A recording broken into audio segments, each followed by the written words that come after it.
a oportunidade de ser feliz. Porque como dono de supermercado eu nunca fui feliz. Eu fui criado no ambiente de varejo a minha vida toda, olhava a vida que meus pais tinham e falava assim, cara, eu não quero isso pra mim. Isso me gera felicidade, isso só me gera raiva, tristeza. Essa rede, ela gastou em 2025 R$1.060.000. Começamos a mexer ponto a ponto, desde o começo da base, desde a integração, recrutamento, período de experiência, treinamento, desenvolvimento, liderança de loja. Aí o cara fala, pô, mas eu vou pagar 3 pau de salário pra uma pessoa dessa. Cara, se eu economizar 200 mil de rescisão pra você em um ano, é barato ou caro? Eu não tenho mão de obra para construir, eu não tenho mão de obra para trabalhar, a mão de obra qualificada o açougueiro, ninguém quer mais ser açougueiro, modo de dizer, e assim por diante. E também vira uma muleta, né? Eu não tenho mão de obra, o que eu vou fazer? O que separa hoje um supermercadista de uma próxima loja? Não é falta de ponto, não é falta de crédito, não é falta de dinheiro, não é falta de fornecedor, é falta do quê? Pessoas, cara. Acho que a verdade conecta e essa é a nossa essência. Nós estamos aqui pela verdade e pela parceria. Obrigado, valeu, é um prazer, viu? Abraço. É um prazer te receber, meu amigo. Conheci o Rafa agora numa viagem que a gente já conhecia aí pelas redes sociais. Eu e muita gente, né, Rafa? É isso aí. Batemos 100k esses dias, né? É isso aí. Seguidores, e eu fui viajar com o Rafa pra Europa, lá na Euroshop. E depois o meu irmão viajou com ele pra China logo em seguida. Ele não para um minuto. E a gente conversou bastante, né? Discutiu muita coisa do varejo lá, vimos muitas lojas juntos, fomos na feira junto. E o Rafa, ele também tem um projeto muito forte, que é a Fábrica de Líderes, onde eu tive o prazer de estar patrocinando esse ano com ele. Aconteceu agora, no final de semana passado, da APAS. E foi uma experiência muito legal. Eu estava até conversando com ele que eu gostei muito do treinamento, né? É uma imersão, né? Não é um workshop, não é um projeto motivacional. Não é uma entrega rasa. Não é. Não é uma entrega, às vezes, gostosa. O Rafa dá uma pegada no pessoal, né? É um treinamento muito aprofundado. Eu mandei meu time, inclusive, de RH, né? Tinha um time comercial meu lá no evento. Rafa, vamos lá, fala um pouquinho de você, dos seus projetos. Legal, muito bem. Parabéns pela essa ideia aqui do podcast. Eu sempre acho que as empresas, elas têm que sempre ir além, não só vender produtos, mas ser uma fonte de conhecimento e inspiração para as pessoas que estão ao seu redor. Rafael é supermercadista, palestrante, treinador, né? Eu estou no circuito do varejo há muitos anos, praticamente desde quando eu nasci, como treinador, palestrante. Já estou há 6 anos, né, que eu fundei o Fábrica de Líderes. Sou professor em 17 associações estaduais de supermercado, né? Então quase todas as associações são nossos parceiros, apesar de ter alunos em todos os estados do país e mais 5 países diferentes, né? Então, para mim é um prazer poder estar aqui contribuindo com conhecimento, poder fazer um pouco parte dessa história maravilhosa aí da Gera Arte, né, que é uma das referências do mercado. A gente sabe como os supermercadistas muitas vezes negligenciam a parte de comunicação visual por falta de conhecimento, né? Muitas vezes eles não entendem o impacto negativo que uma loja feia, mal organizada, mal instruída tem no resultado final. Então é importante a gente trazer esse nível de consciência para a galera. Massa. Rafa, quando você fundou a Fábrica de Líderes, o que você enxergou no mercado para fazer com que... Porque, assim, não é um trabalho fácil, é um caminho que não é um caminho rápido, né? Um caminho longo, construtivo. Sim. O que você viu no mercado que você falou, pai, eu posso ajudar? Muita gente me pergunta, né, qual foi a oportunidade que eu vi? Eu sempre respondo, a oportunidade de ser feliz. Porque como dono de supermercado eu nunca fui feliz. Eu não me encontrava. Por mais que eu fui criado... eu fui criado no ambiente de varejo a minha vida toda, olhava a vida que meus pais tinham e falava assim, cara, eu não quero isso pra mim. Isso me gera felicidade, isso só me gera raiva, tristeza, né? Então eu sempre fui um pouco frustrado, assim, apesar de gostar muito do ambiente varejista, eu nunca havia me encaixado de verdade. E aí, cara, na pandemia, eu vi aquelas questões de redes sociais crescerem, e eu olhei assim, cara, por que eu não começo a criar conteúdo de varejo? É engraçado, muita gente pergunta como que é, por que eu criei a minha página no Instagram? Eu sempre gostei muito de estudar. Fiz faculdade, mestrado, estudei fora do país, estudei psicologia nos Estados Unidos. Eu chegava na loja para debater ideias, para conversar, para a gente tentar, sabe, colocar alguma coisa nova. Cara, ninguém queria me ouvir, ninguém se importava, ninguém se interessava. Cara, eu ficava muito frustrado com isso. Falava assim, quer saber? Eu vou criar conteúdo na internet, quem sabe eu encontro uns doidos lá que gostam de falar do supermercado, a gente vira amigo e pelo menos aprende uma coisa um com o outro. Foi assim que eu criei o Fábrica de Líderes, né, a minha página, e aí posteriormente a empresa. Comecei a trabalhar com desenvolvimento pessoal em 2020, fundei em julho de 2020, fundei o Fábrica de Líderes, então vai fazer 6 anos agora de empresa. De lá para cá já foram mais de 1.000 alunos, mais de 1.000 supermercados, na verdade, de colaboradores e líderes, cara. A gente perdeu as contas. Esses dias a gente foi parar para tentar fazer a conta. Acho que a gente já passou de 100.000 pessoas, assim, líderes e colaboradores. Cara, de N lojas diferentes aí pelo Brasil. Então, para mim, cara, foi uma oportunidade muito bacana. Até porque eu, como varejista, sempre soube que a mão de obra também era um problema. Então, trabalhar com o que gosta, gerando uma solução para a sociedade, principalmente a sociedade varejista, para mim foi uma oportunidade muito boa. Ô, Rafa, e hoje, assim, o tema hoje que a gente está vendo, até isso está impactando geral, até na construção de lojas, né? Eu não tenho mão de obra para construir, eu não tenho mão de obra para trabalhar, a mão de obra qualificada o açougueiro, ninguém quer mais ser açougueiro, modo de dizer, e assim por diante.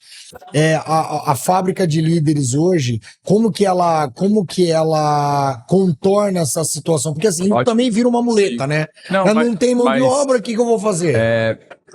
Toda vez que eu chego num supermercado e eu mostro alguns problemas, eu não venho com viés de julgamento, mas eu mostro para eles oportunidades que eles ainda não estão fazendo para combater a crise de mão de obra. Minha pergunta é muito simples.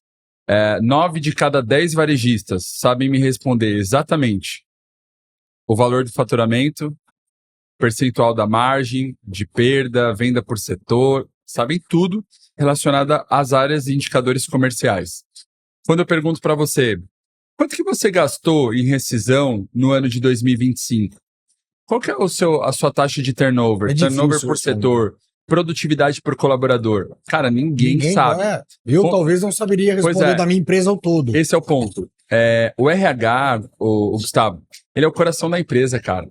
Eu entendo que muita gente fala que é o comercial. Já foi a época.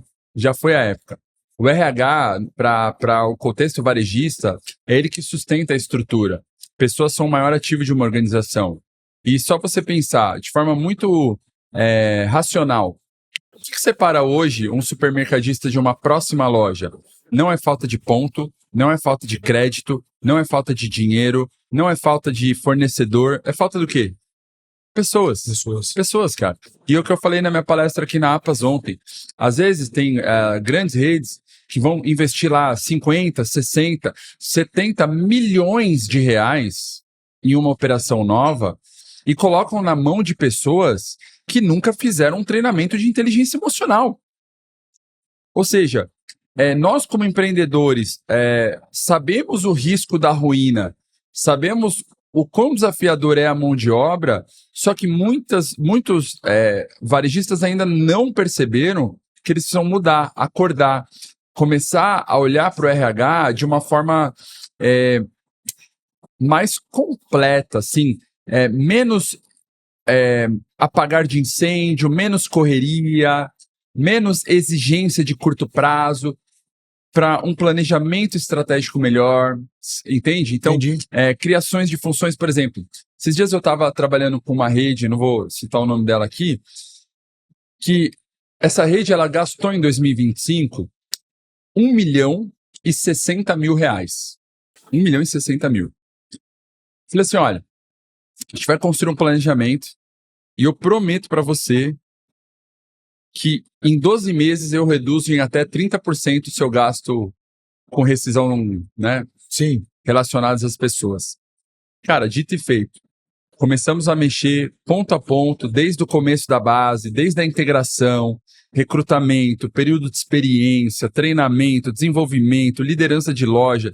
Criamos um cargo chamado Líder Anjo, hoje é uma pessoa que ela só fica na loja treinando pessoas e dando feedback para os colaboradores. Dia a dia. Não tem função operacional nenhuma. Aí o cara fala, pô, mas eu vou pagar 3 pau de salário para uma pessoa dessa.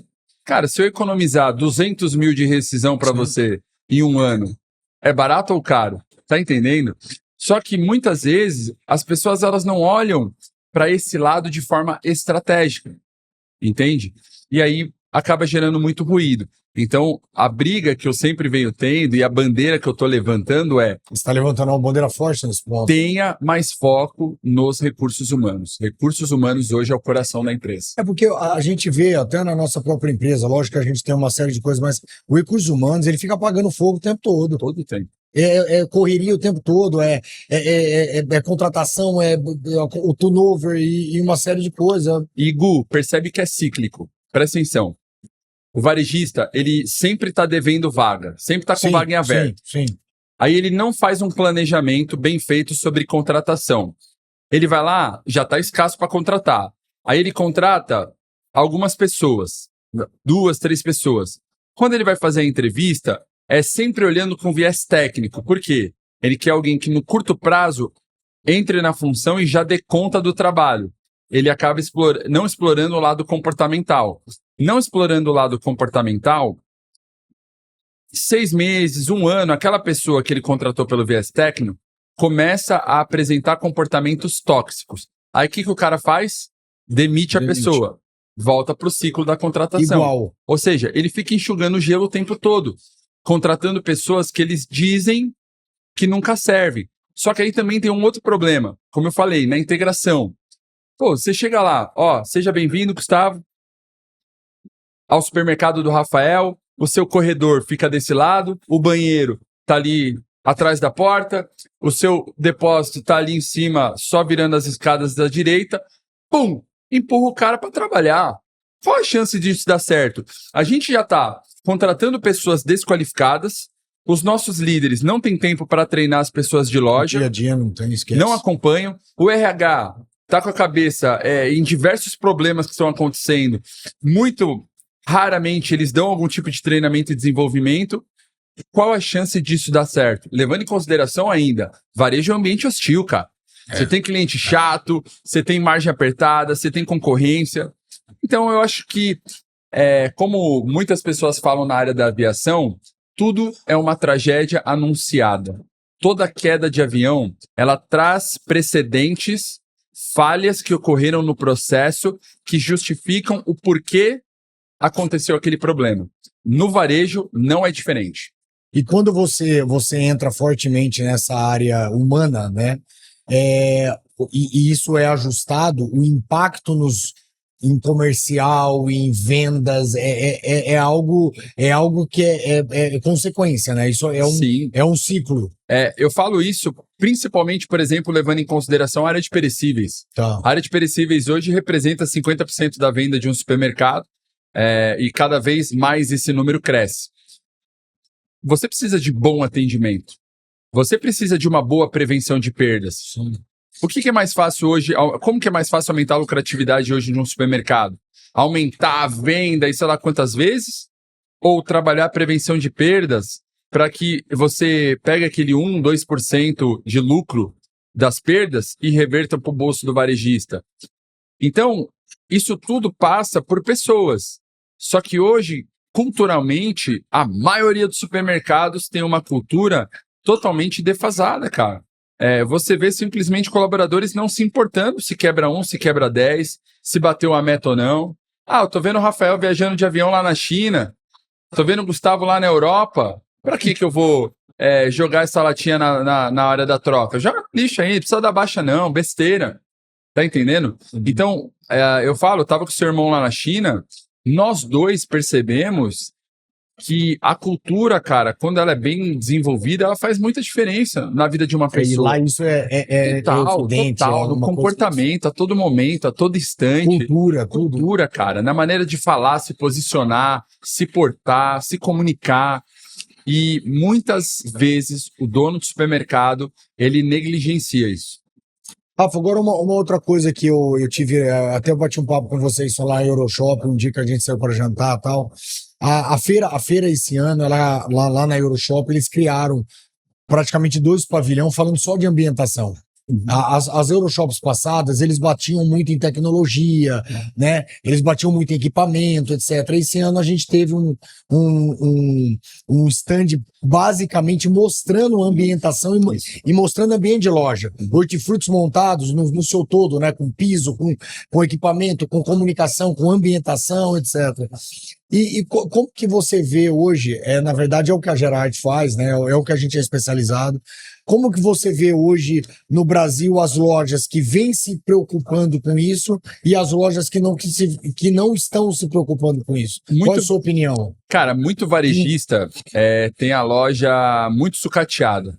Por muito tempo a minha também foi assim. Por muito tempo eu também negligenciei. Isso no mercado. Né? Eu acreditei que uma boa fachada não fazia diferença, que a comunicação interna na loja era coisa desnecessária, sim, que só servia para público premium, para as lojas, né, com margem, coisa cara, e na verdade todo posicionamento, né, toda imagem, ela passa uma mensagem. Credibilidade, uma série de fatores. Né? E toda mensagem, cara, quando ela vem com ruído, ela pode ser mal interpretada ou mal vista, né? E eu sou a prova viva disso. Eu, depois que eu comecei a me vestir melhor, a me portar melhor, a me posicionar melhor, eu comecei a vender mais. Por quê?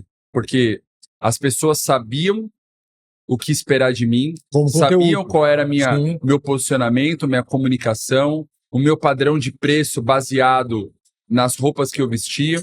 E não tem problema você ter uma loja para público A ou público D, desde que você saiba se posicionar e comunicar para esse público. Sim. Porque também, às vezes você pega, e é legal, porque vocês têm uma experiência no varejo, cara, gigante.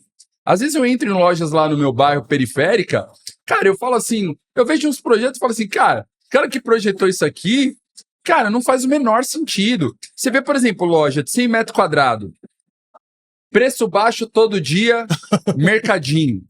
Aí você olha e fala assim, cara, aí uma puta negócio. Mas a loja não comunica nada assim com posicionamento de preço. E aí você percebe que, cara, é muito perdido. Por exemplo, esses dias também fui numa loja premium e o meu videomaker, cara, ele não come glúten, ele não come lactose, ele tem vários tipos de problemas. E você sabe, a gente tá gravando na rua, nas lojas. Não tem muita opção. Não tem muita opção para comer. Falou, pô, vamos passar no mercado? Cara, acho que demorou uns 20 minutos para conseguir achar aonde tinha produto sem lactose. Saudáveis, cara, que uma placa, um expositor ali. Ou uma ambientação do corredor. Pois coisa. Ou alguma placa na prateleira. Você posiciona e você indica. E sabe o que é mais engraçado? A gente perguntava pro repositor e o repositor não sabia. Você tá entendendo? Ou seja, era uma dor que eu e você podia resolver. Sim, sim. O treinamento de pessoas e uma boa comunicação. E aí, só que assim, cara, de novo, eu falo isso. O dono do supermercado, ele tinha que ter tempo para olhar esses problemas e trabalhar a sua loja de forma mais estratégica. E o que ele faz? Cara, ele tá muitas vezes focado em apagar incêndio, em resolver coisa que não importa. E isso é um grande ponto, cara. Eu acho que a ambientação ela é importante, o mundo tá mudando. Com essa geração, eu falo porque assim, eu estudo geração. Essa geração Essa geração que usa celular desde os 0 anos de idade, eles estão sendo estimulados a serem visuais. Compra pelo visual. Total. E aí, se uma geração Z entra numa loja e vê, por exemplo, cara, ela toda sucateada, ele sai. Ferrou. Ele sai. O que a gente vê, você falando nisso, você tem filho pequeno e eu também, a facilidade que eles atuam, mas quando hoje eu falo muito assim, é um pouco cultural do que você falou do outro ponto para o supermercadista olhar para a parte humana, né?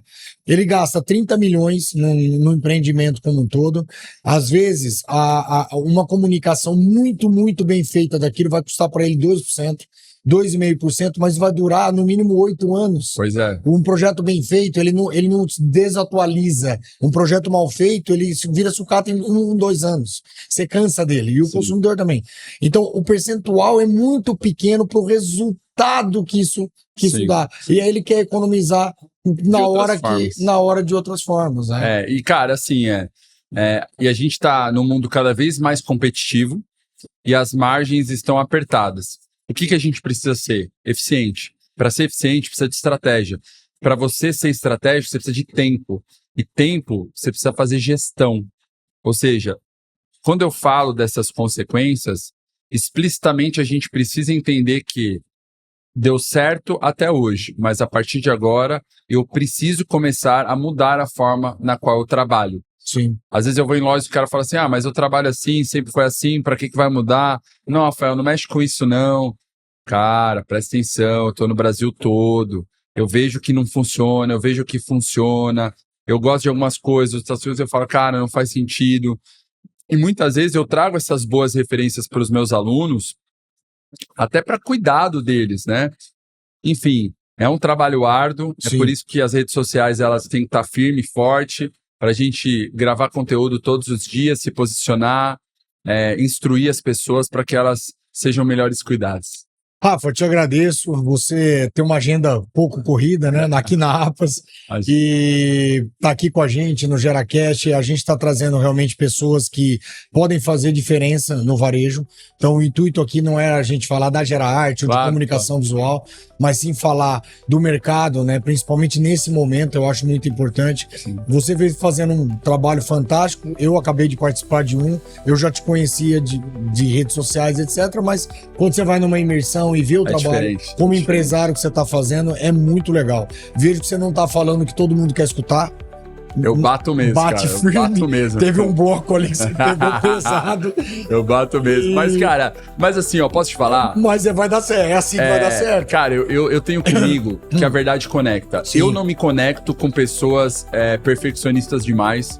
Eu sou um cara extremamente verdadeiro, autêntico, acredito em coisas e não abro mão disso. Eu sou um cara muito bem resolvido internamente. Por mais que a gente sabe que o varejo, muitas vezes a gente tem que ser político, a gente tem que saber ser paciente, esperar a nossa hora.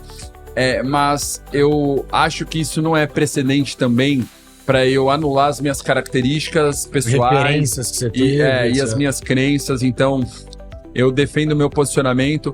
Graças a Deus e aos meus talentos, tem dado certo, a gente tem conquistado muito mais do que ter perdido, né? Com certeza. Então, isso só dá mais força para continuar, mostra que a gente tá no caminho certo.